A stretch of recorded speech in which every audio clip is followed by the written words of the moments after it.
Hello, MACKEM, CABBIE, how are you doing? Watch Wednesday night at 10 on BBC iPlayer.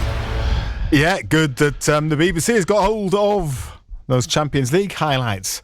Oh, yeah. It's just more stuff to cram in to watch, but I'll find a way. I'll find a way. Right, let's have a crack on with MACKEM CABBIE, who's on the line now. Gave us a bell. Hello, MACKEM CABBIE, how are you doing? Good evening, gentlemen. Thanks for having us on. You all right?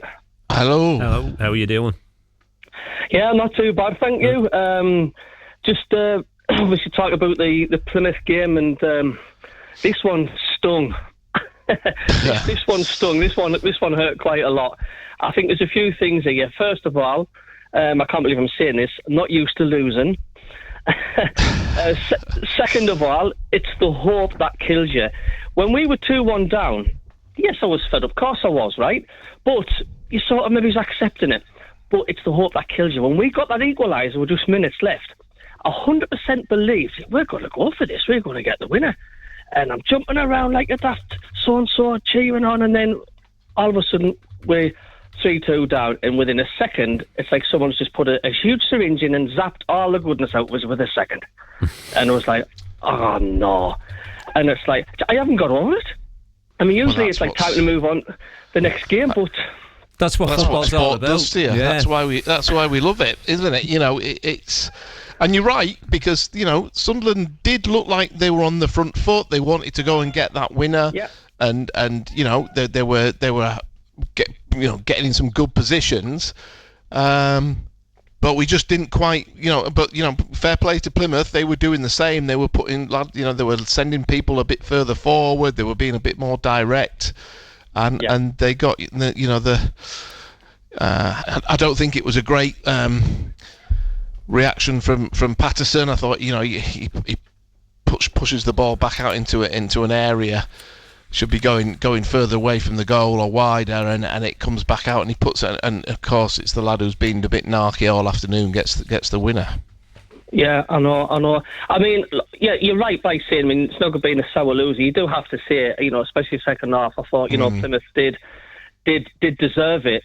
But it just seemed to, as you know in sport yourselves, a lot of it's mental strength as well. And it's almost like Sunderland always seem to struggle when they go to these smaller grounds. I don't know what it is. I don't know whether they get a mindset as if they think like, we'll steamroll these with all it, and it just never seems to happen for Sunderland at these smaller grounds. And even the first half, there wasn't that much happening. It just felt like there was something missing with Sunderland. It just wasn't there. And I don't know what it was, but every single time Plymouth had a shot on goal, it always seemed to just rebound to another one of their Plymouth players. So every time they went and had a shot, they were always getting a second bite of the cherry, and that seemed to happen all afternoon. I think that's because they were committing men forward in that second half. So that's it wasn't so much like that in the first half, because I thought they just sort of sat back a little bit. Second half, they changed their mentality because they had to, they reaped the reward. But look. The one thing I think it tells us about this squad and why we, although Dave, you might come on later on and tell me off, that we shouldn't be getting carried away is that, there are limitations to this squad. That is, in a few months' time, we're going to have some teams at the top of that table. I hope we're one of them. But you're going to have the likes of a Sheffield United or one of the teams with the parachute payments, Leeds United maybe, who are going to be powering on, and they'll come to a game like that, and they will have more know-how, more experience. They'll have a target man. Meenda thought had some good moments, but he didn't dominate their back four. He didn't like knocking people out. You look at, sometimes you play against the top sides in this division over the last 2 or 3 years, and they've steamrolled you. Luton did it. They did it by power and pace and maybe a little bit of intimidation. And I think that's the bit that we just haven't got yet, because of it's a different type of squad. So we're going to find we are going to go out and we've played some lovely football at times this year, but teams aren't going to let us do that every week.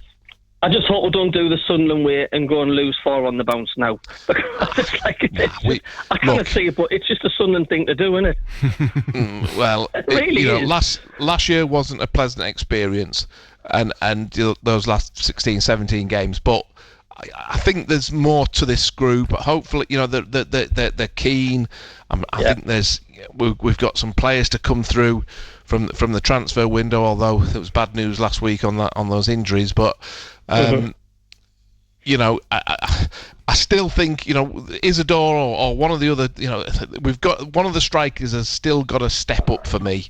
I still think that's an issue for us, and we've got to have somebody who's a bit irresistible up front. That Mayenda's looked okay, but does he look like he's going to be the best striker in the league?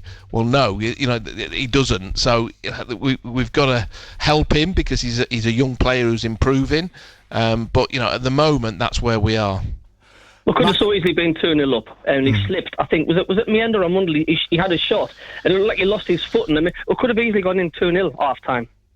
Yeah, and that makes against a team that hasn't won a game yet, that makes a difference. And so, but those are the margins, and they came out with a different attitude in the second half, didn't they? They knew they had to get back into the game, and they did it. The winger.